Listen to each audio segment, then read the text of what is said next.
KMIR-6 makes the Coachella Valley a better place to live.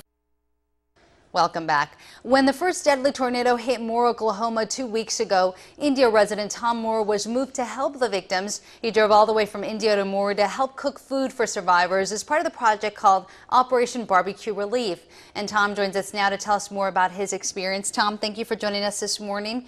And again, thank you for those grilling tips. Great advice there.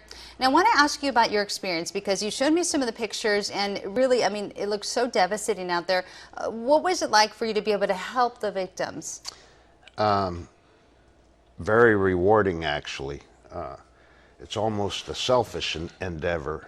It's a bunch of guys doing what we love, guys and gals doing what we love, and able to help some people. You can watch all the film and see all the pictures you want until you stand in the middle of the devastation and talk with the families affected. It just doesn't really sink in.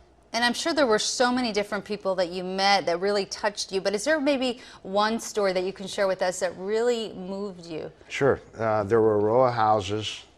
The backyard fence for the entire row was completely down. You could see the houses, and some were totally ruined, others were half standing. His was somewhere in between that. But there's debris everywhere, and he was in his backyard mowing his grass.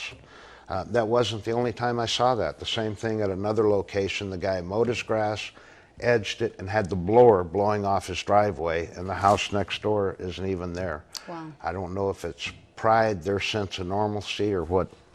Trying to get back to a routine, just trying to feel, like you said, back to normal in some sense. So I think so. Very interesting. Now, Operation Barbecue Relief allows you to go out there, help the victims out by cooking for them. Can anybody get involved in that project? Absolutely. They have a website. It's operationbbqrelief.org, I think. There's a spot on there for donations. There's a spot on there to fill out, to volunteer, and what you have to offer, and everyone's welcome. Wonderful. Thank you so much. Now, of course, we have to mention there's been another deadly tornado in Oklahoma, unfortunately. So will you be heading back there to help with that aftermath as well? No. As a matter of fact, the organization pulled out a couple of days after that. As deadly as it was, it didn't have the damage and devastation that the initial one did. And there was really nothing more they could add at that point. So they're back setting up, getting ready for the next one. All right. Well, Tom, thank you again so much for joining us. Great work that you did out there, and I'm sure you touched a lot of lives out there. So thank you very much for sharing your story.